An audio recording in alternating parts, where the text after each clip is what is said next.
Olá, meu amigo, meu irmão, paz do Senhor, boa tarde, bom dia, boa noite. Eu não sei que hora que você está vendo esse podcast, mas é um privilégio poder estar aqui toda semana falando sobre liderança, cuidando, ajudando. Eu tenho certeza que você tem crescido. E se você gosta desse canal, não esquece de curtir, de apertar o sininho, de se inscrever no canal. Isso é tão importante para nós, até para que o YouTube entenda que esse projeto é relevante para você e continue entregando aí todas as nossas mensagens.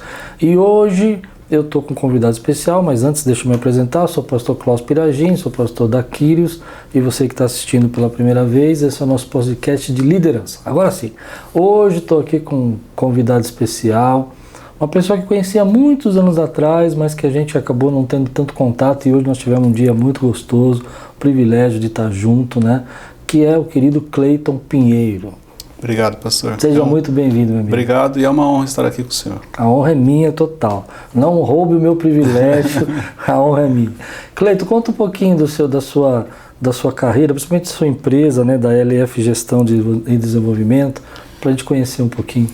Eu atuo como gestor administrador há quase 17 anos. Então, nesse meio tempo, eu venho me especializando em liderança, em gestão de pessoas e administração, que é por onde eu passei nas empresas, né? Em 2019, eu saí de uma empresa que eu trabalhava para poder focar só no Instituto com o Thiago Brunet. Então, eu cuidava ali da parte da administração. E no ano passado, por uma direção de Deus, e ele, inclusive, foi uma das pessoas usadas, né, para isso, nós abrimos a LF Gestão e Desenvolvimento, que é uma empresa também voltada para treinamentos, palestras, que é aquilo que eu venho fazendo para fazer mentoria, sessões e dar uma direção para as pessoas. E a LF Gestão e Desenvolvimento, ela tem um enfoque em qual área? Assim? Gestão emocional e gestão de pessoas, que é a minha especialidade, que é o que eu já atuo há muitos anos e é o que eu foco. Muito jóia. Bom, então já deu para perceber que o tema hoje vai ser gestão emocional. Sim. Esse é o nosso tema. Tá com você, Cleiton. Porque assim, quando eu comecei a produzir conteúdos para a internet, para o Instagram na época, eu comecei a falar sobre liderança, que era a minha principal atividade, que eu fazia já há muitos anos, que eu sempre busquei a cada dia mais me aperfeiçoar como líder. Mas aí eu entendi que como você pode querer gerir pessoas se você não estiver gerindo as suas próprias emoções? Uau, entendi. Então, exemplo, quando a gente fala de liderança, se você perguntar em qualquer treinamento qual é o maior desafio que as pessoas têm na liderança? Pessoas. E qual é o desafio que você tem com pessoas? Lidar com as emoções delas. Porque elas oscilam, um dia está bem, um dia está mal, tem um que é mais explosivo, tem um que é mais tranquilo. Então, quando você não tem esse gerenciamento próprio, quando você não gera as suas emoções, você vai ter muito mais dificuldade em gerir das pessoas. Porque vai acionar gatilhos, tem a questão das crenças que você carrega, as feridas, e tudo isso vai impactar na sua liderança. Então, por isso que eu foquei na gestão emocional, sem deixar de falar de gestão de pessoas, mas trazendo esse entendimento. Todos nós carregamos crenças, feridas, gatilhos, complexos, que através do autoconhecimento você vai se aprofundando e você vai aprendendo mais sobre você. Então, muitas vezes, não é que você não tem afinidade com uma pessoa da sua equipe, é porque o comportamento dela lembra alguém que te feriu no passado. Então, de maneira inconsciente, quando você está perto dela, você fala, não sei, eu não vou com a cara do fulano. Mas às vezes é só o comportamento. Dado uma ferida que você tem dentro de você. Então eu trago muito essa questão da gestão emocional, porque se você não está no controle da sua vida, quem está? Suas emoções. E toda vez que você toma uma decisão com base na sua emoção, você vai se arrepender depois. Você explora isso de que maneira? Por exemplo, eu estou pensando aqui, eu gosto de sentar aqui e me colocar como uma pessoa completamente leiga. Sim. Eu penso... eu imagino que eu já sei a resposta às vezes, mas às vezes eu gosto de perguntar porque eu tenho gente lá em casa que não está entendendo. É importante. Por exemplo, quem vai fazer um curso desse, ele vai trabalhar em que áreas dentro da vida dele? Ele vai aprender mais sobre ele. Como assim, Cleiton? Como é que você vai fazer um curso para eu aprender mais sobre mim se você não me conhece? Existem padrões. Então, exemplo, as suas privações na infância, elas trazem um impacto hoje. Sim. Se você foi privado na infância de ter um tênis que você queria, um sapato que você queria, repare que hoje você tem muitos pares de sapatos no seu guarda-roupa. Se na sua infância você não podia comer chocolate, repare que a sua casa vive cheia de chocolate. Então as privações trazem um impacto no nosso emocional. as crenças e os complexos, ele entra na sua vida na infância, ele potencializa na adolescência e ele se manifesta na fase adulta. Então, todos nós carregamos, mas até você ter esse olhar para dentro de você, você demora um pouco e você não avança, não evolui. Por que as pessoas não gostam de olhar para dentro de si? Porque uma coisa é quando alguém te decepciona, você fica chateado. Mas quando você descobre que você comete erros e que você não é a pessoa mais perfeita do mundo, e que pessoas que você julgou, você acaba fazendo algo parecido ou pior, a decepção é muito maior. Por isso que o autoconhecimento não é para qualquer um. Olhar para dentro de si, identificar os erros, as falhas, o que você precisa melhorar, é muito difícil. É mais fácil colocar a culpa nos outros. Volta um pouquinho nisso, eu achei forte. O autoconhecimento não é para qualquer um. Sim. Por quê? Porque, exemplo, eu lembro que a primeira vez que eu fiz o curso com o Thiago Brunet no Instituto Destiny, o impacto foi muito grande. Porque ali ele me trouxe essa clareza de que o mundo que eu tinha na minha cabeça, ele só existia na minha cabeça. A realidade era outra. Eu não estava no nível que eu achava. Eu não era a pessoa mais agradável como eu pensava. Interessante. Eu não sabia tanto como eu imaginava. Porque eu não tinha autoconhecimento. Então eu achei que o Cleiton estava num nível e ele não estava naquele nível. E a partir dali eu tomei uma decisão. Eu não quero mais viver num mundo que só existe na minha cabeça. E eu só vou falar aquilo que eu vivo. Então a minha mudança dentro da minha conversão, claro, primeiramente quando eu conheci Jesus a minha vida muda, mas a inteligência emocional me ajudou muito nisso. A ter um olhar mais para o Cleiton. Então, exemplo, se o senhor fizer algo aqui que eu não concordo, que eu acho errado, a primeira coisa que eu vou fazer, peraí, deixa eu ver se eu também não estou fazendo isso. Então, antes de querer olhar para o senhor, deixa eu ver se eu também não estou cometendo esse erro, antes de julgar, antes de fazer qualquer crítica ou falar. Na maioria das vezes que eu identifico algo em alguém que eu não acho legal, quando eu olho para dentro, eu encontro também. Seria isso, as sabotagens? A autossabotagem, ela vem de um complexo ou de uma crença. Então é mais ou menos assim. Eu tinha isso, eu tinha um complexo de inferioridade, por causa da minha infância humilde. Então na minha cabeça eu sempre ia ser o mais pobre, o mais simples, o menor.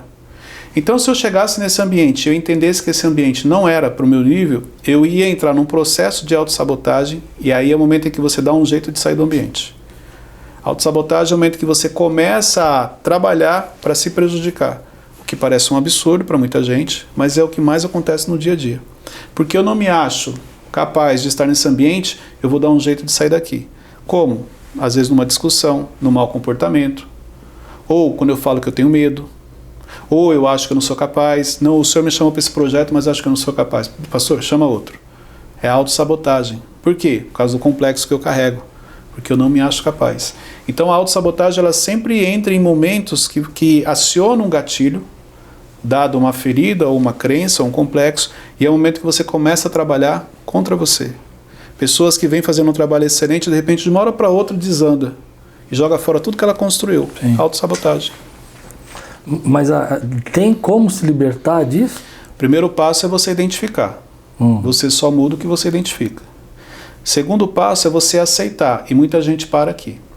Entendi. Então, exemplo, antes dessa minha mudança de mentalidade, se alguém chegasse para mim e falasse assim, Cleiton, você tem uma mentalidade pequena. Eu ia falar, não. Ou mesmo que eu aceitasse, que eu falasse assim, eu tenho, mas dentro de mim eu ia falar, não tenho. Eu sei o que eu estou fazendo. Então tem muita coisa que você sabe que te prejudica, mas você não aceitou que realmente te prejudica. Porque quando você aceita, você vai para o terceiro passo, que é o inconformismo. Aí o momento que você fala, eu não quero mais ter essa vida.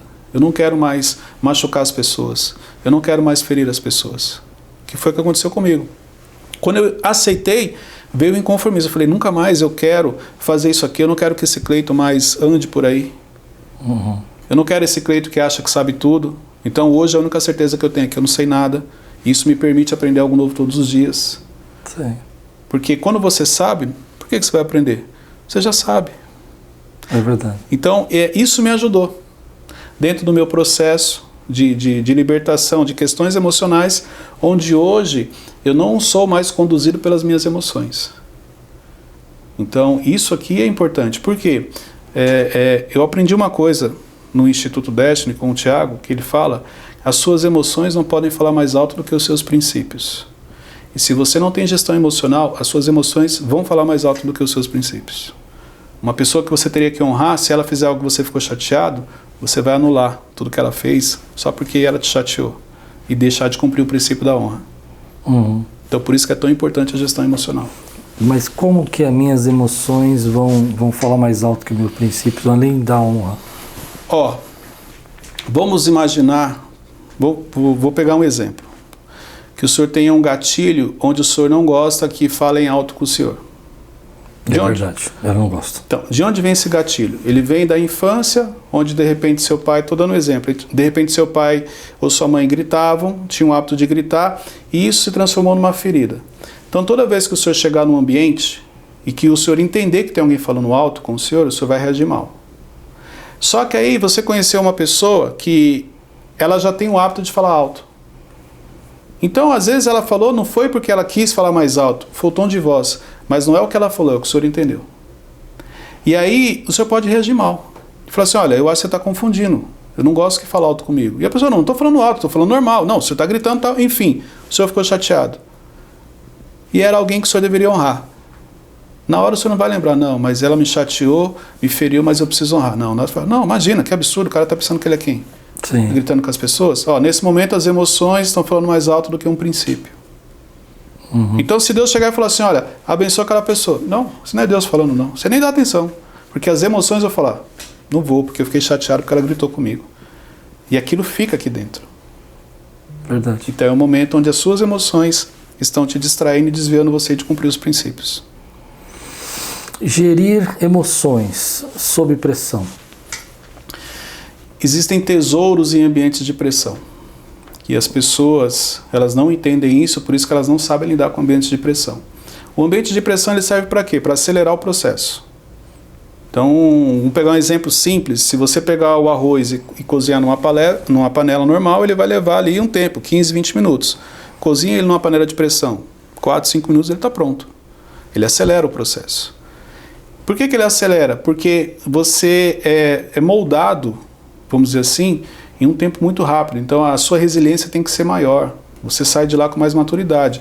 Vou te dar um exemplo no prático. Os professores que você mais aprendeu eram os mais rígidos. Tanto que você lembra até hoje o nome dele, você lembra que as suas notas eram boas, porque era um ambiente de pressão, você não podia conversar, você não podia chegar atrasado, você não podia olhar para o lado, você não podia andar na sala. É um ambiente de pressão. Sim. Cobrança, ele quer a nota boa. Então, quando você está nessa fase, você acha ruim. Mas depois você olha e vê o quanto você cresceu com aquela pessoa.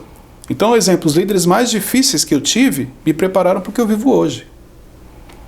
Então, por isso que o ambiente de pressão ele é fundamental na nossa vida. Por que as pessoas não conseguem lidar? Porque não sabem lidar com as emoções. Nem minha mãe não gritava comigo assim, nem meu pai não me cobrava tanto assim. Aí o que a pessoa faz? Autossabotagem, ela sai. Ou ela traz aquilo como uma ferida. Então, os ambientes de pressão são fundamentais no nosso processo de crescimento. Outra coisa, a última empresa que eu trabalhei, existiam vários setores.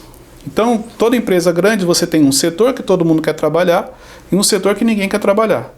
Que todo mundo quer trabalhar. Geralmente é o setor tranquilo, que não tem muita demanda, não tem cobrança, não tem pressão. E o que ninguém quer é o contrário.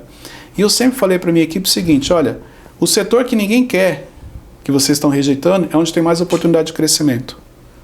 Por quê? Porque ali ninguém quer estar. Sim. Então ali você sempre tem vaga disponível. O setor que todo mundo gosta é o que menos você consegue ser promovido. Porque a concorrência é maior. É igual aqui, na igreja, repare, tem setores que as pessoas não gostam muito. Sim. Ali era a oportunidade dela crescer. Porque como a pessoa não gosta muito, se você fizer o básico bem feito, você se destaca. E você cresce muito rápido. Em um ambiente onde as pessoas não gostam de estar. Mas eu acredito que tem uma geração hoje que não gosta muito de pressão, né? Não, essa geração ela vem com um olhar diferente. Realmente essa questão da pressão não é o ideal para eles, mas é o que eu falei, o ambiente de pressão é necessário para o crescimento. Se você não frequentar um ambiente de pressão, não quer dizer que você não vai crescer, mas o seu nível de maturidade e resiliência também é diferente. Então a resiliência é a capacidade que você tem de voltar ao seu estado normal depois de uma pancada. Então, quando a gente fala dessa geração, dependendo da pessoa, ela vai sofrer aqui uma pancada, vamos dizer assim, uma pressão, vai demorar muito para voltar ao seu estado normal. Sim. E isso vai prejudicar ela no seu crescimento. Só que temos que respeitar também essa geração. Porque tem coisas que eles têm um olhar diferente, tanto para positivo quanto para negativo, mas tem coisas que eles fazem com habilidade muito diferente da nossa. Eles vão ter dificuldade com a pressão, ok. Mas em termos de tecnologia e informação, eles estão muito à frente. A facilidade e a habilidade que eles têm. Então, exemplo, tem muita coisa em casa hoje que eu peço para o meu filho. Peço para ele, verifique isso aqui. Ele chega lá, 2, 3 minutos, resolve. Caramba. Por quê? É da geração, é a habilidade que eles têm em algumas áreas. Quer dizer, o fato deles não estarem lidando bem com um tipo de pressão que talvez tenha sido criado você, não quer dizer que eles não tenham todas as habilidades para fazer. Exatamente. Isso aí envolve gestão emocional. Então, exemplo, se eu sofri, eu acho que meu filho tem que sofrer. De verdade. Como assim, Cleiton? Nenhum pai quer que o filho sofra. O sofrimento que eu falo é o seguinte: eu fui criado num ambiente de pressão, eu acho que meu filho também tem que ser criado, senão ele não vai se tornar alguém como eu me tornei. Não tem nada a ver uma coisa com a outra. Porque são gerações diferentes. O fato de você ter tido a necessidade de passar por aquele caminho não quer dizer que você tem que obrigar seu filho por aquele caminho também. Então ele vai ter dificuldade com a pressão, mas ele vai ter coisas que ele faz que você não faz. Habilidades que ele tem que você não tem.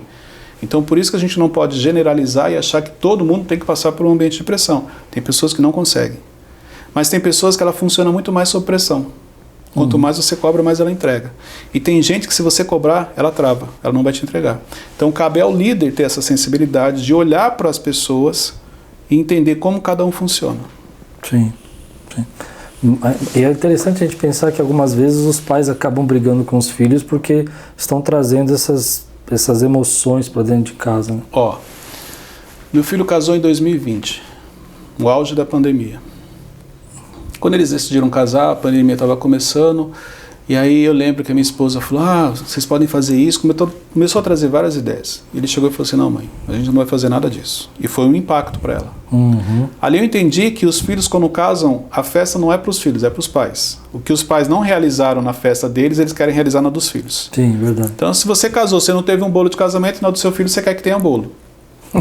Pode ver. Se você não convidou muita gente, na do seu filho você quer convidar muita gente. Então começa aí. E aí, teve uma série de decisões que eles tomaram que aos nossos olhos era errado. Não fazia sentido. Tipo, cara, vocês vão casar. Como assim vocês vão fazer só isso? Só uma recepção? Enfim, um dia antes dele casar, nós estávamos conversando e ele falou assim, sabe qual é o problema, pai?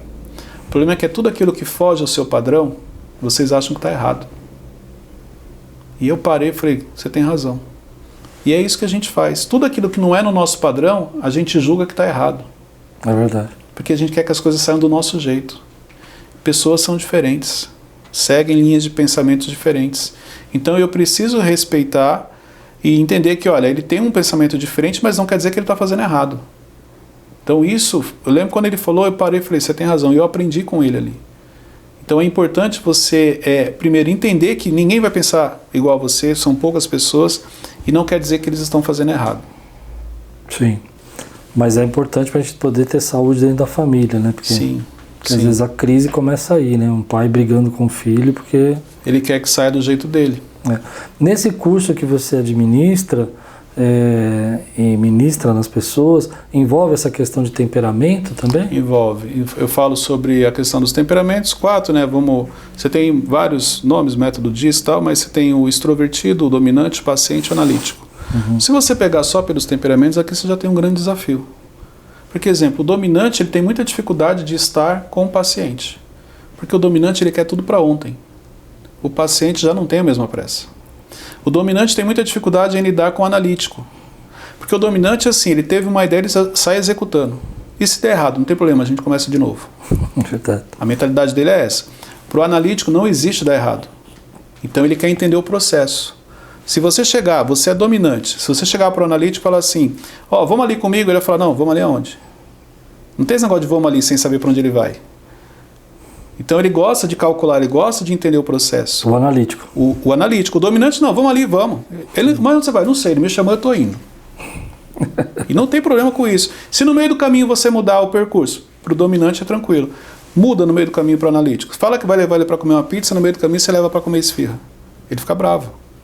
Porque ele já se programou para comer pizza. Sim. O dominante, cara, tanto faz, pizza, churrasco, carne. Então, o analítico, ele gosta de entender o que vai acontecer, ele gosta de criar o processo. E o paciente? O paciente é aquele que ele foge de conflito. Então, exemplo, se você falar assim, ó, vamos comer uma pizza, no meio do caminho mudar para esfirra, ele não vai falar nada para não ter o conflito. Sim. Então, ele sempre vai aceitar.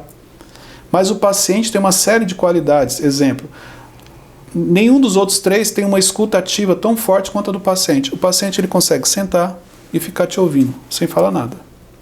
Vai conversar com o dominante. Você começa a falar, ele fala, e aí? Aí ele já quer adiantar a história. Eu vi uma frase de um dominante que achei muito engraçado, Cleiton. Momento irônico, né? Ele falou pro cara assim, me dá a versão reduzida de 30 segundos. É isso aí. Mas é isso. Então, me dá a versão reduzida de 30 segundos. Você quer matar o dominante, você começa a falar com ele que aconteceu 5 horas da tarde e você começou falando das 8 horas. Ele não aguenta. Ele vai te cortando. O paciente não, ele fica te ouvindo, ele fica o dia inteiro aqui te ouvindo. Ele tem essa capacidade, a escuta dele é ativa. Sim. Entendeu? Então, não existe o certo ou errado. Existe aquele que cada um tem a sua habilidade. Repare que no casamento, o que acontece? O contrário. O dominante casa com o paciente. Uhum. Aí você fala, Cleiton, realmente, eu tenho muitas coisas diferentes da minha esposa. Eu tenho muitas coisas diferentes da minha esposa. Como é possível você casar meio que com o oposto? Porque os dois juntos se complementam. Se tornam um. Imagine 2 dominantes casados. E é possível, por exemplo, eu fiz um curso às vezes com o Thiago, há muitos anos atrás, e ele falou para mim assim, eu tomei um susto com isso, porque desde criança eu sempre fui identificado como dominante. Uhum. Mas depois passei um processo meio depressivo e tal, e fui fazer o curso lá. E no meio do curso ele falou, você é paciente. E eu tomei um susto. Aí eu fui analisar, realmente eu era paciente. É possível trocar isso? Na minha essência, eu sou analítico paciente. Eu percebi. Então eu era uma criança tranquila, uma criança que observava, tinha facilidade de observar. E bem analítica, por sinal. Muito sossegada. Hoje eu tenho muito do dominante. Por quê? Pelo cargo de gestor. Sim, então você consegue manipular isso. Quando o senhor se torna líder, o senhor começa a desenvolver o dominante. Entendeu? Então, assim, você desenvolve os temperamentos. Claro que para um dominante desenvolver o analítico é muito difícil.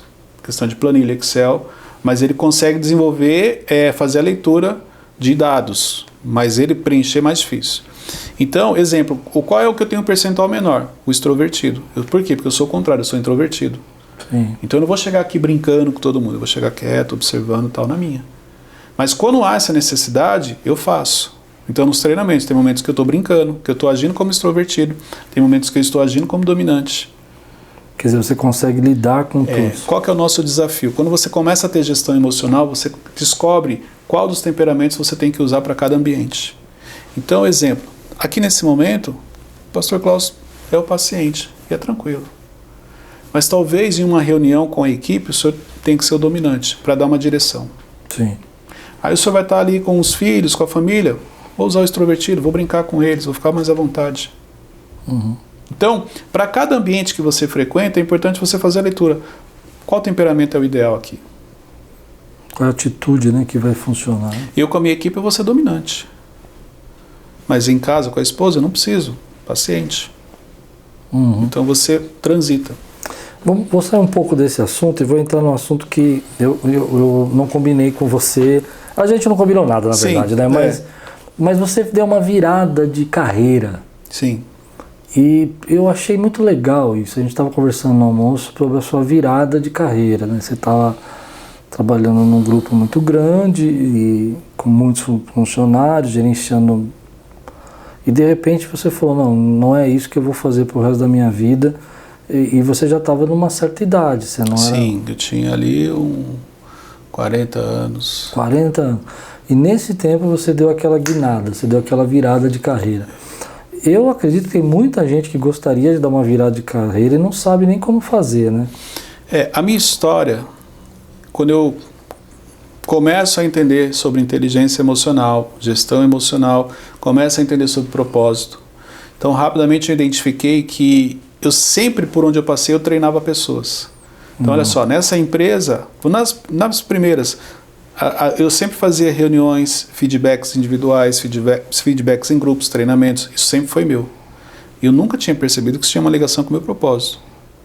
Quando você descobre o propósito, o que muda? Porque ele potencializa. Então, se você ajudava 10, agora você vai ajudar 100, 1000. Quando você descobre o propósito, ele potencializa. Potencializa aquilo que você já faz, o seu propósito. Igual eu treinava 10 pessoas nas lojas que eu trabalhava. Descobri o propósito. Hoje é 100, 1000, por aí vai. Então, quando eu comecei a descobrir meu propósito, em 2017, eu lembro que eu fiz uma oração. E eu pedi para Deus que nem passasse do tempo e que nem eu antecipasse. No momento certo eu queria sair daquela empresa para me dedicar ao Instituto com o Thiago. Em 2019, eu recebo a direção para sair. Olha só. E aí eu fui para pedir a conta, porque Deus direcionou. Cleiton, como é que Deus falou? Deus fala com você de diversas maneiras. Deus fala com todo mundo. Não é todo mundo que escuta, mas Ele fala com todo mundo. Então Ele falou, meu coração, eu reconheci a voz dele, Ele falou, pode sair que chegou o tempo. Eu fui lá e pedi a conta. Só que eu lembro que a diretora, ela pediu 20 dias, porque a loja que eu cuidava, ela era muito relevante, dado as vendas, né? Ela tinha uma relevância na companhia. Depois de 20 dias, eu recebi uma homenagem, e aí fui mandado embora e recebi todos os direitos. Ali eu vi Deus me honrando. Olha só. Então, Eles te mandaram embora, então. Me mandaram embora. Mesmo você pedindo. Sem explicação. Assim, a gente sabe que foi Deus, mas assim, aos olhos normais não tem explicação, porque você não fez nada de errado. Como é que é? A companhia não manda embora nesse sentido. Cleiton foi. Recebi tudo. Então, olha só. Essa transição eu fiz no auge. Tem esse detalhe. Deus me tirou no auge da minha carreira. Onde tudo estava dando certo, indicadores lá em cima, a loja vendendo, crescendo, equipe engajada, tudo. Ele falou, pode sair. E quando eu fiz a oração em 2017, eu pedi uma coisa, que o nome dele fosse glorificado. E o que eu mais ouvi nas homenagens que eu recebi na minha saída foi que eu voltei para a igreja por causa de você. Eu conheci a palavra através da sua vida. Porque nos treinamentos que eu realizava dentro da companhia, eu sempre levava um princípio, eu sempre levava palavras de maneira não religiosa. Então aquilo que eu estava ensinando para eles era algo que estava na palavra. Então eu criei dentro, porque assim, quando eu entendi essa questão do treinamento, o que eu fiz? Eu criei uma escola de líderes e talentos nas lojas que eu trabalhava. Então eu treinava o meu time. Todo o conhecimento que eu vinha buscando, adquirindo fora, eu repassava para eles. A história de José, né? Você estava lá sendo preparado por Deus. É isso. Na casa de Potifar para assumir o governo, né? Exatamente. Quando José vai para a prisão, ali ele começa a administrar, a gerenciar. Fazia parte do treinamento dele. Sim. Só que para a prisão dessa vez não pesou tanto para José, porque ele já tinha ido antigamente. Se você pegar a primeira vez que ele se torna escravo, vamos dizer assim, que ele estava preso, foi muito difícil emocionalmente. A segunda não, porque ele já tinha passado. E tanto que na segunda ele começa a administrar. Ele não simplesmente é só um escravo, um preso. Ele já tem um cargo ali dentro, que já é a preparação dele para o próximo nível. Então Deus sempre vai te preparando para o próximo nível, para a próxima fase. Se você não tiver o discernimento e não tiver o controle emocional, você se perde. Eu aprendi algo que eu até compartilhei esses dias nas minhas redes sociais. Deus fala o que você precisa ouvir. O diabo fala o que você gosta de ouvir. E a falta de gestão emocional faz você se perder. Porque quando Repete isso, Cleiton, foi muito bom. Deus fala o que você precisa ouvir, mas o diabo fala o que você gosta de ouvir. Por isso que muita gente se distrai, porque o diabo não precisa te atacar. Para mim, uma das estratégias que ele mais usa com as pessoas é distrair. Porque se ele te ataca, você corre para Deus, você corre para a igreja, você faz campanha, sua oração, você fica com medo. Quando ele te distrai, você se afasta de Deus sem perceber.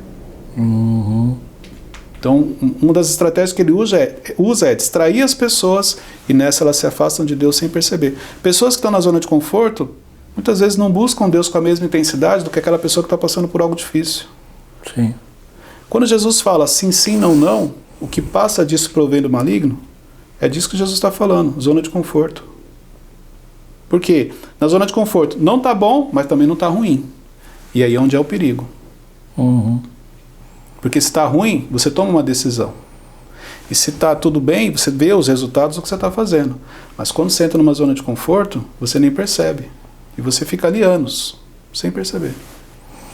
Mas essa questão da sua grande virada, assim, você fez alguma preparação ou foi pela fé mesmo? Foi pela fé. A preparação que eu fiz é assim, a minha experiência que eu já tinha. Então eu saí da empresa para administrar o instituto em tempo integral, porque eu já vinha fazendo isso, mas quando eu saía da empresa, na minha folga, no domingo. Então, quando eu saio, eu vou me dedicar 100% àquilo.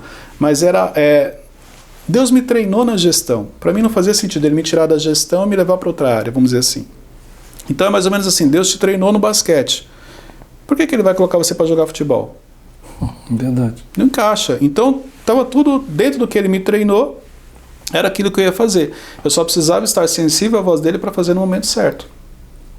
Tomar uma decisão diante de uma direção de Deus não é difícil. O difícil é permanecer na obediência. A gente conversou na moça, eu falei, na minha visão existe um poder no que é pequeno. Porque o que é pequeno, um dia se torna grande. Assim como algo que vai te abençoar, mas algo que pode te atrapalhar. Tá, vou fazer 2 perguntas, você responde se você quiser. Claro. Tá? A primeira é o seguinte, o que você aconselharia para alguém que está querendo dar essa virada profissional? E a segunda, já vou fazer direto para você. Você, quando foi para o Instituto Destiny, você não foi na expectativa do Tiago, não era uma troca de emprego que você estava fazendo, você estava fazendo uma troca de propósito, né? Você estava assumindo o teu propósito. Eu sempre acreditei na visão dele. Você acreditou na visão dele, mas não foi assim, ele te fez uma proposta comercial. Não. Pelo contrário. Entende o que eu quero explicar? Sim. Porque a pessoa pode pensar, não, mas ele não deu uma virada. Eu sei que você deu porque eu te conheço. Sim. Mas tem gente que pode entender que você só estava sendo contratado pelo Tiago. Ele nunca fez uma proposta para me tirar da empresa. Isso era algo que me incomodava. E depois eu vou responder a primeira. Isso era algo que me incomodava. Sim. E quando eu saí debaixo de uma direção de Deus, que Deus confirmou. Como é que Deus confirmou, Cleito? Eu saí 20 dias de férias em maio, para resumir, e a minha preocupação era o seguinte, financeira. Eu tinha um bom salário, eu tinha benefícios. Exato. Como que eu vou sair para começar algo aqui que já está em andamento, mas que eu ainda não tinha uma remuneração que sustentasse tudo? Ok. E aí, nessas férias, em 20 minutos, Deus preencheu a agenda. Em 20 minutos eu recebi ligações e mensagens pedindo data e preencheu a agenda. E ali o Espírito Santo falou para mim assim, essa é a sua preocupação? Porque se for essa, quando eu quiser eu resolvo. Não se preocupe, apenas obedeça. Ali eu já entendi Deus falando comigo. No sábado à noite eu estava com um casal de amigos e essa pessoa ela falou algo que quando ela falou, veio no meu coração. Eu falei, eu vou sair, é o momento. Deus já pediu. Quando eles foram embora, eu falei, Luciana, quando eu voltar das férias eu vou pedir a conta. Ela falou assim, amém. Porque Deus já tinha falado com ela. Dezembro de 2018, eu cheguei para a Luciana, minha esposa, e falei assim, o ano que vem eu vou sair do Pão de Açúcar.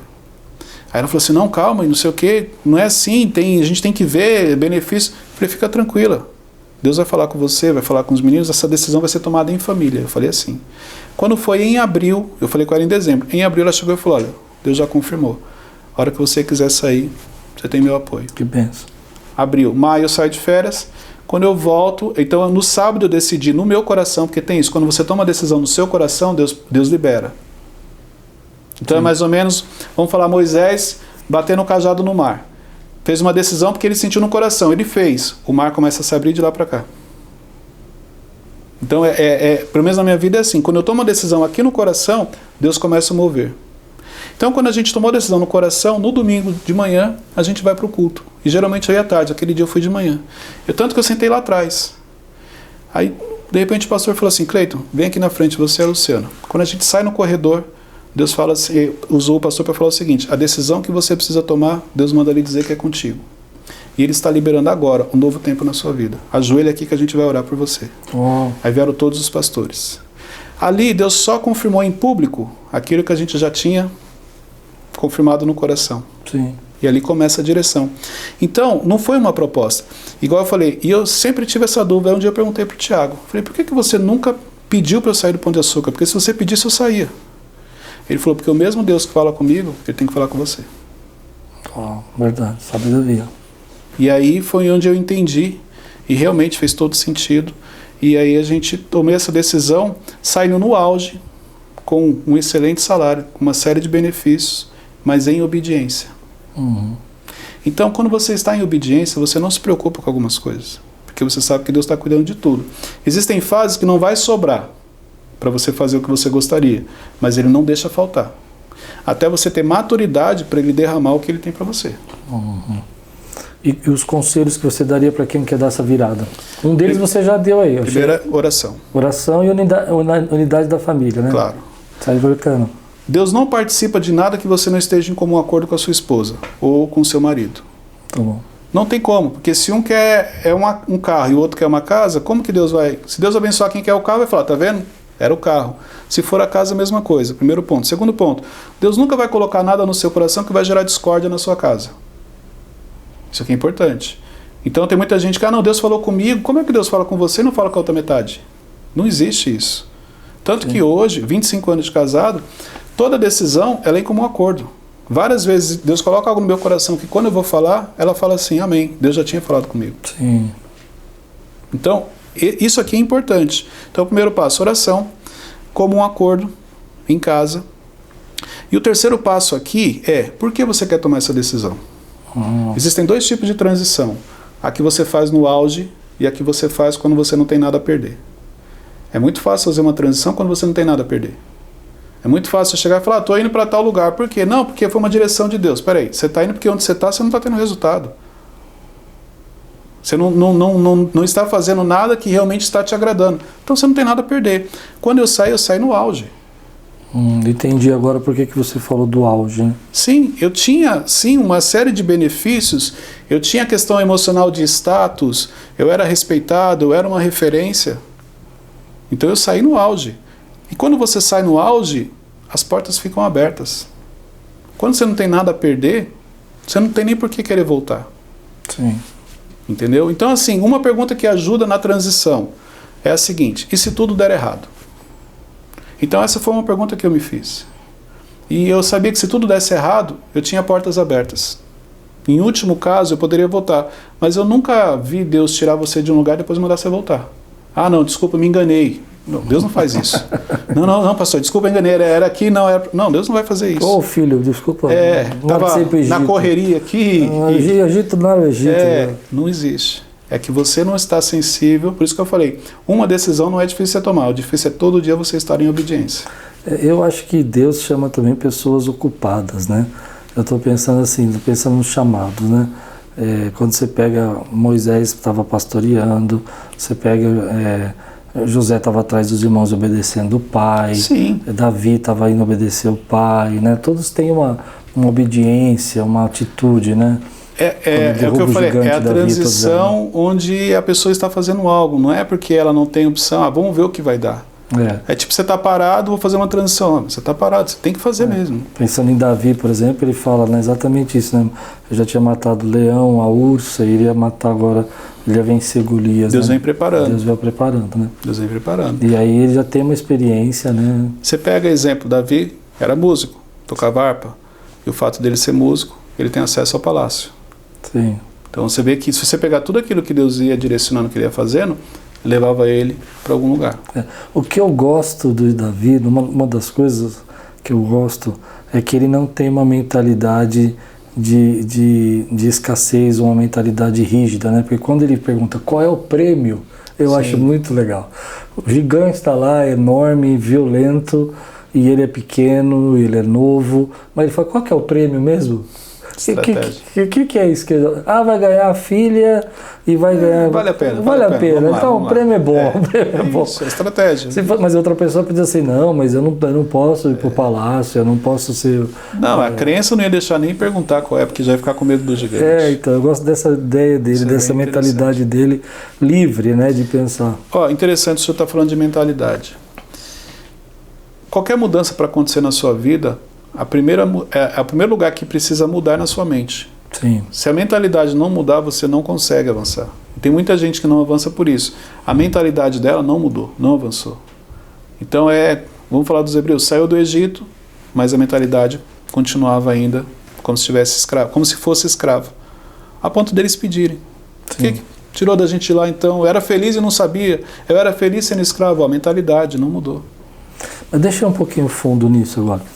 Lá no começo você falou uma frase que me chamou muito a atenção e que tem a ver com essa questão da mentalidade.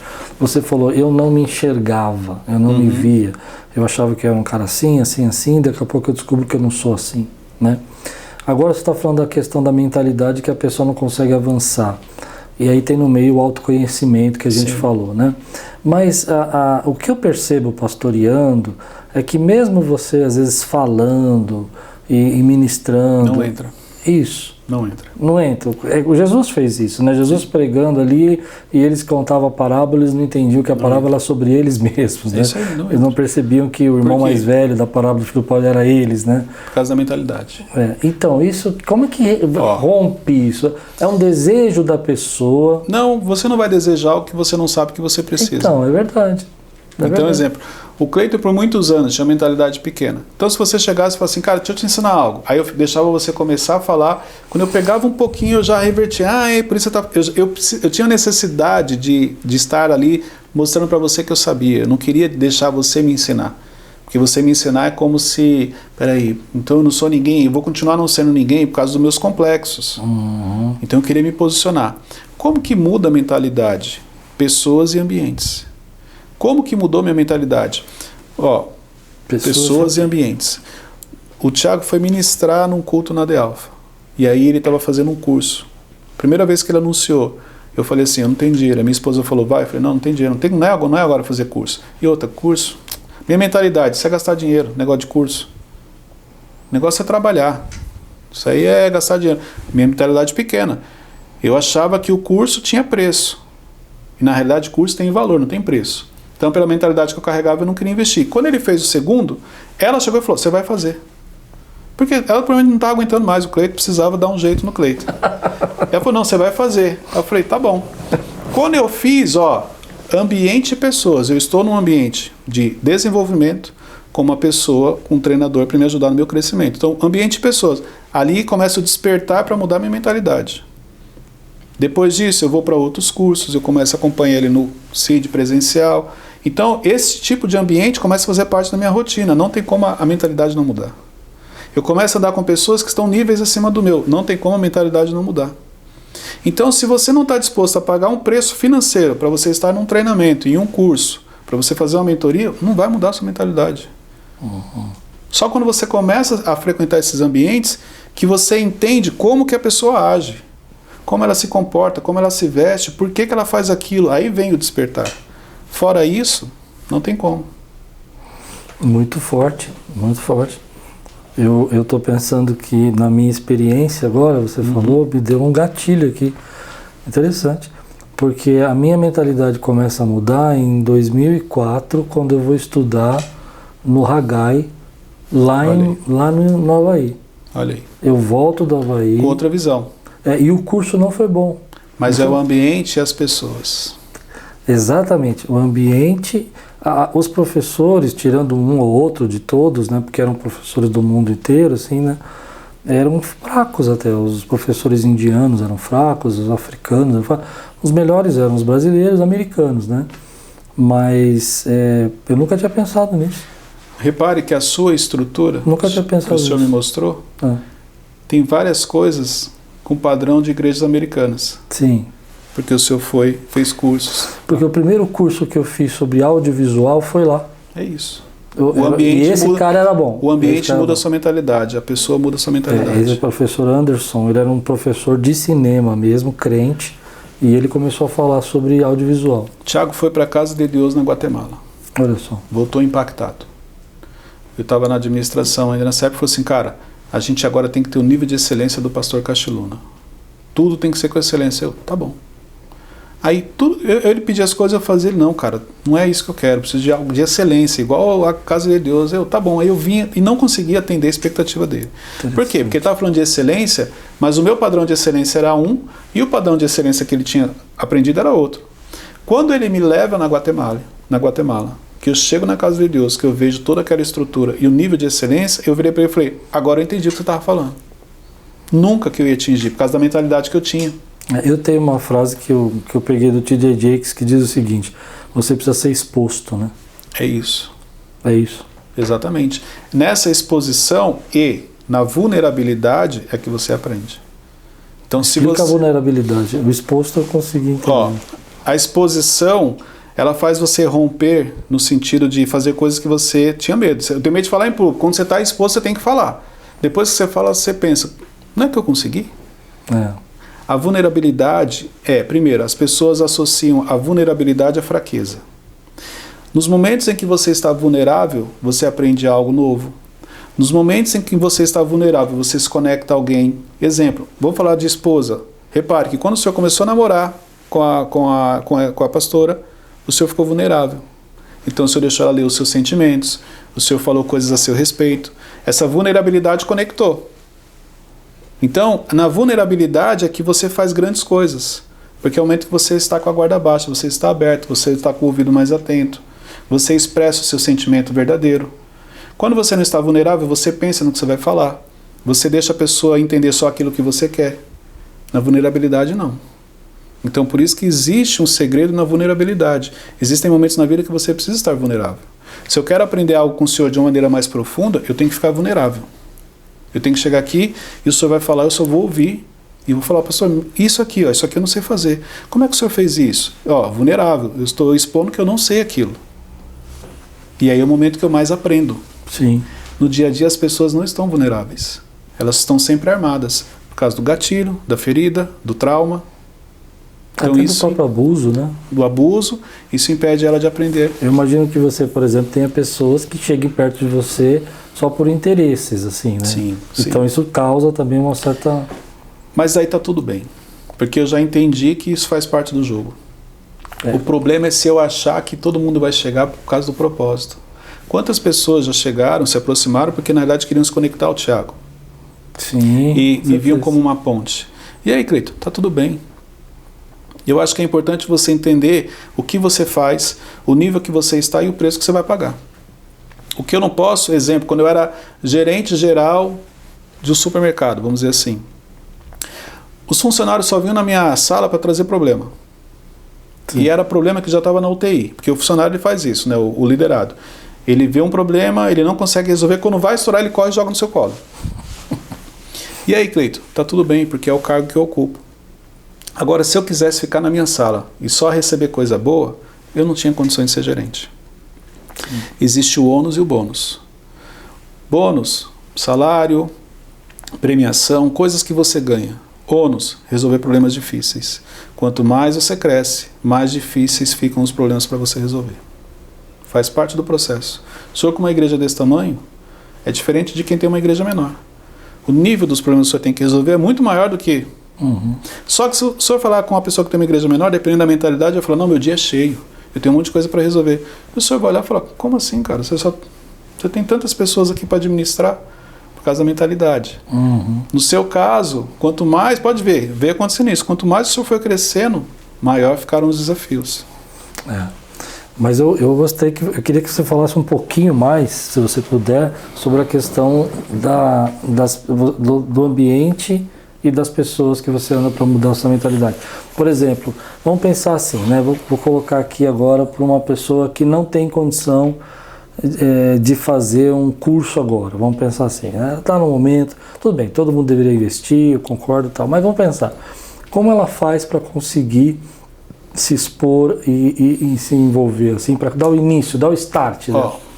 2 mesas que você precisa estar. A mesa que você aprende e a mesa que você ensina. Todo mundo tem que ter essas 2 mesas. Independente do que ela faça. Por quê? A mesa que você aprende é aquela mesa que você chega em silêncio e permanece em silêncio para você reter o máximo de informação. E isso só é possível para quem tem gestão emocional. Quem não tem, chega numa mesa dessa e quer falar. E tem mesas que as pessoas não querem te ouvir. Eu estou dando risada porque é verdade isso. É isso, tem mesas que as pessoas não querem te ouvir. Elas te deram a oportunidade de você sentar ali para você aprender. E aí a falta de gestão emocional faz você querer ensinar quem já sabe, quem já está no outro nível. Eu fazia isso. Eu fazia isso também. Então, qualquer mesa que eu chegasse, eu não podia, não, eu sou menor, não. Quer me diminuir? Por causa do meu complexo, eu tinha uma necessidade de falar. E isso fazia com que eu perdesse o acesso. Chegar no ambiente não é difícil, o desafio é permanecer. Porque o permanecer tem uma ligação com comportamento, que tem uma ligação com gestão emocional. É verdade. A mesa que eu aprendo, ok, e o que eu aprendo, eu compartilho na outra mesa para ensinar. Para quem quer aprender. Isso é um outro erro que as pessoas cometem. Elas querem ensinar quem não quer aprender. Então, tem pessoas que elas querem. Exemplo, o senhor perguntar para o senhor se o senhor já ajudou alguém, o senhor vai falar, já ajudei. Mas não é que o senhor ajudou, a pessoa se permitiu ser ajudada. Assim como as pessoas que te ajudaram, é porque o senhor permitiu que elas ajudassem. Então, quando você tem essa clareza das mesas, fica mais fácil. O problema é o seguinte, a mesa que você ensina emocionalmente é boa. As pessoas querem te ouvir, te elogiam, te escutam, te coloca aqui, ó, desse patamar. E quando você sai daqui para ir para outro aprender, lá você é como se fosse um Zé Ninguém. Você tem que chegar em silêncio e sair em silêncio. Emocionalmente, para alguns, não faz sentido. Por isso que ele fica preso no ambiente. Ele não cresce, ele não avança. Porque ele não sabe se comportar na outra mesa. E é esse o exemplo. O que me ajudou no meu crescimento? Eu sempre soube me comportar nos ambientes que eu acessava. Então isso me ajudou a, em silêncio, observar o que está acontecendo, aprendi com o senhor, aprendi com ela, aprendi ali, ó, porque eu estou em silêncio. Quando eu quero falar, eu não aprendo. Essas seriam as pessoas que não são ensináveis? As pessoas que não são ensináveis são pessoas feridas emocionalmente. São pessoas orgulhosas, são pessoas que têm complexos, que têm feridas, que têm traumas. Exemplo, é o Cleiton do passado, ele não era ensinável. Então, se o senhor enxergava talento em mim, potencial, quando o senhor quisesse ensinar, eu acabava não retendo o conhecimento. Porque eu achava que eu sabia. Porque Deus me deu algumas habilidades, então essas habilidades faziam com que eu achasse que, eu sou bom. Pensamento de mentalidade pequena. Eu sei fazer. Os maiores erros que a gente comete na vida são nos momentos de certeza. Como assim? Os maiores erros são nos momentos de certeza. Por quê? No momento de certeza, você não pergunta. Você vai e faz. Entendi. Repare, apareceu algo na sua vida. Você espiritualiza, você fala assim, é de Deus. É de Deus? Ok. Você fez uma oração e perguntou para ele? Não. É de Deus, já sei. Depois você descobre que não era. Era o diabo oferecendo o que você gosta e não o que você precisa. E é onde você se distrai. A certeza fecha o coração. Claro. Se eu tenho certeza, eu não preciso aprender. Se eu já sei, não preciso perguntar. Na dúvida, eu peço ajuda. Na dúvida, eu peço um conselho. Na certeza, não. Eu tinha bastante isso que você falou. Essas duas coisas me atrapalharam muito no começo do ministério. A primeira, aquela questão do ambiente, né? Se eu sentisse que o ambiente era melhor, meu pai falava muito isso para mim quando eu era jovem. Se o ambiente era maior do que eu me diminuía muito. Complexo. Né, não conseguia me... E a segunda é que quando eu estava numa mesa que eu achava que ela também é uma mesa que eu deveria ouvir, ao invés de ouvir eu queria falar, né? Achava Sim. Interessante. São duas coisas que trabalhei um pouco entendendo essa questão de que a gente tem que ser ensinável, né? A gente Sim. tem que... ter um coração ensinável. E tem essa questão que você falou, né? Da vulnerabilidade. Sim. Né? Exemplo, qual é o maior desafio que o Cleiton tem ao longo desses anos? É controlar o Cleiton. É controlar as minhas emoções, é controlar os meus pensamentos. Sim. Porque eu achava que quando eu descesse as águas, o velho homem ia morrer afogado. Ele não morreu. Então ele fica sempre querendo fazer coisas que, olha, isso não me pertence mais. Entendeu? Então, o pensamento você não controla. Você vai controlar aquilo que você fala, aquilo que sai da sua boca. Mas é por isso que eu falo que o maior desafio que eu tenho todos os dias é com o Cleiton, é controlar as minhas emoções. É de repente aqui o senhor falar algo e eu ficar chateado e falar assim, não, mas que absurdo. Ele falou assim comigo, controla as emoções. Ele não falou com você, ele está te ensinando, ele está te direcionando. Então, esse controlar o emocional é que é um desafio todos os dias para todo mundo. Puxando um pouco para o ministério pastoral, acho que esse é um dos grandes desafios nossos, né? Primeiro que, repare que a maioria dos gabinetes que o senhor faz, vamos por 80%, 90%, é emocional, não é espiritual. Verdade. Mas todo mundo chega falando que é espiritual. Verdade. O diabo me atacou, o diabo nem passou perto. É você sozinho que fez tudo que você fez. Não é que o diabo te atacou, é que você não perdoa ninguém, você está sempre falando mal das pessoas, você fica cuidando da vida dos outros. Não tem nada de espiritual, isso é tudo emocional. Começa a liberar perdão para você ver se sua vida não muda. Sim. Como é que você blinda o seu coração? Perdoando. Então as pessoas confundem o espiritual do emocional. Por isso que tem coisas que você faz campanha, faz jejum, faz oração e não resolve. Por quê? Porque não é espiritual, é emocional.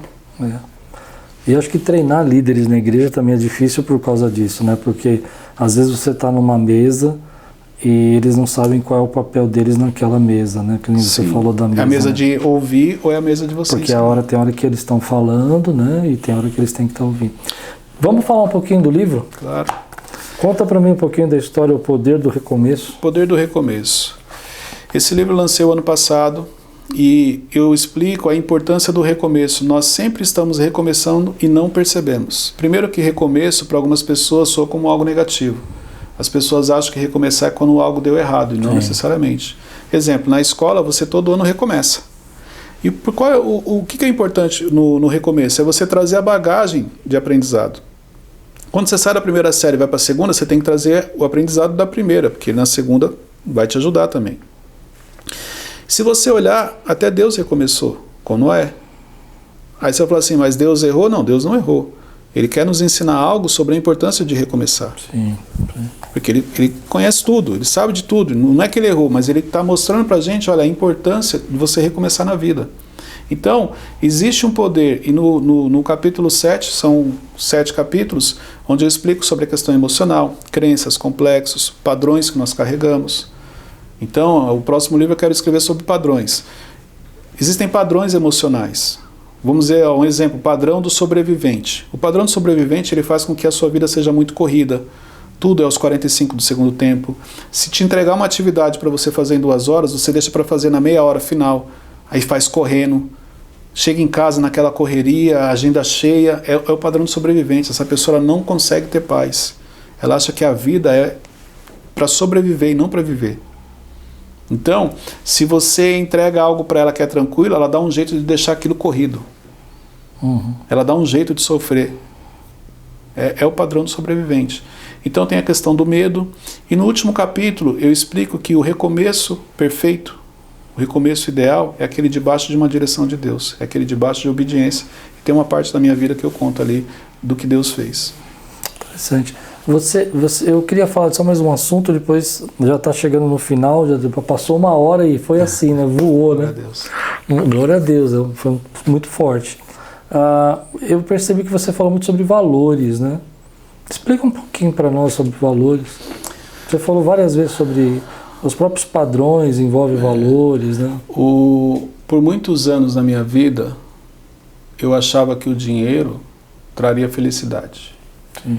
Então eu achava que quando o dinheiro chegasse na minha vida, eu seria uma pessoa diferente. E quando o dinheiro chegou dentro da fase que eu estava, a felicidade não veio. Pelo contrário, eu quase me afastei da minha família, quase perdi minha família, me afastei dos amigos porque eu só trabalhava. E ali os meus valores começaram a mudar. Eu comecei a enxergar de uma maneira diferente para a vida. Então quando eu falei do curso, as pessoas acham que o curso tem preço, é caro. Não, o curso tem valor. Porque o único investimento que você não tem prejuízo é o investimento pessoal. O investimento financeiro você pode ganhar ou perder, o pessoal não. O que muda no investimento pessoal? Quando você investe em você, é o tempo do retorno. Para alguns é a curto prazo, para outros demora um pouco mais, mas você tem retorno. Então, dentro desses processos que eu passei na minha vida, chegou uma hora que meus valores começaram a mudar. Eu comecei a entender o que realmente a gente tem de importante na vida, que é Deus, a família, os amigos. O dinheiro, ele não pode ser prioridade na sua vida, ele tem que ser consequência. Enquanto ele foi prioridade na minha vida, primeiro que ele demorou para vir, e quando chegou, não fez efeito nenhum. Então hoje, ele é consequência do que eu faço. Quando você deixa de colocar o dinheiro como prioridade, uma coisa que eu aprendi no Instituto com o Tiago é, o dinheiro só compra o que é barato. O que realmente é caro, ele não compra. Então, exemplo, os momentos de felicidade na nossa vida, os mais marcantes, não tem a ver com dinheiro. É o nascimento do seu filho, às vezes é um casamento, é algo que realmente tem valor. Você não precisava de dinheiro para viver aquilo. Então, quando você muda a questão no olhar e entende quais são os valores que você realmente carrega, que você tem na vida, a sua vida começa a mudar. O seu foco muda. Bom, estamos chegando no final. Quais são as suas considerações, meu amigo, agora de tudo que você... A gente falou um pouco sobre emoções, gerenciar, pressão, falamos sobre valores agora, falamos sobre padrões, falamos muita coisa, mas o que você gostaria de dar um fechamento aqui? Invista no autoconhecimento. Muito bom. Conheça a sua história.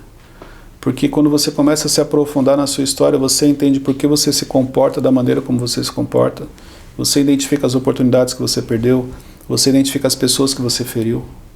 Se você olhar, Jesus falava muito do autoconhecimento. Por quê? Quando alguém chegava para Jesus e pedia um milagre, ele respondia com perguntas e as perguntas dele eram reflexivas. Jesus respondia o seguinte, você crê que eu possa fazer um milagre? E a pessoa parava, olhava para dentro dela. Eu creio, eu estou diante do Messias. Aí ela respondia, eu creio. E ele falava, a sua fé te curou. Isso é autoconhecimento, é o momento que eu tenho que olhar para dentro de mim. Quando Jesus está naquela multidão com a mulher adúltera, várias pessoas para apedrejar aquela mulher, e ele fala, aquele que não tiver pecado que atira a primeira pedra. E a Bíblia fala que os mais velhos foram os primeiros a começar a se retirar. Isso é autoconhecimento, é o momento que todo mundo parou e falou, peraí, quem sou eu para tirar uma pedra? Eu pequei semana passada. Deixa quieto, jogou a pedra e foi embora. Isso é autoconhecimento. Então, se você não tiver autoconhecimento, não quer dizer que você não vai crescer. Você cresce, mas você paga um preço alto por isso. Você cresce ferido, você cresce machucando, você cresce carregando mágoas. E isso em algum momento pode psicomatizar, vamos dizer assim, para o seu físico. As doenças que vêm do seu emocional. Entendeu? Por isso que o autoconhecimento é tão importante, porque ele vai te ajudar a entender mais sobre a sua história e o que realmente você precisa fazer para ter uma vida mais tranquila, uma vida mais leve. Muito bom, muito bom. Quem quiser encontrar o Instituto LF? O Instituto nas minhas redes sociais, meu site cleitonpinheiro.com, Cleiton C. Pinheiro no Instagram, e no meu canal no YouTube tem muito conteúdo falando sobre gestão emocional, sobre liderança, que está no YouTube, Cleiton Pinheiro também. E o livro está disponível nas grandes plataformas, Amazon, Livraria Leitura. Esse é meu, viu, gente? Esse é meu. Cleiton, muito obrigado, meu amigo, Agradeço, por você estar disponibilizando seu tempo, estar aqui com a gente, ensinando a gente. Foi bênção demais. Que Deus te abençoe poderosamente. Amém. Continue a graça de Deus sendo derramada. Amém. Obrigado, pastor. Eu te agradeço de coração. Amém. Gente, se você gostou desse podcast, não esquece de compartilhar, não esquece de curtir e indica para alguém aí que está assistindo a gente, que estava ouvindo tudo isso, tenho certeza que vai ser bênção. E não esquece de parar um pouquinho e seguir lá o Cleiton, se você ainda não segue, é bênção também. Deus abençoe, uma semana de graça e tudo quanto fizer prosperará. Amém.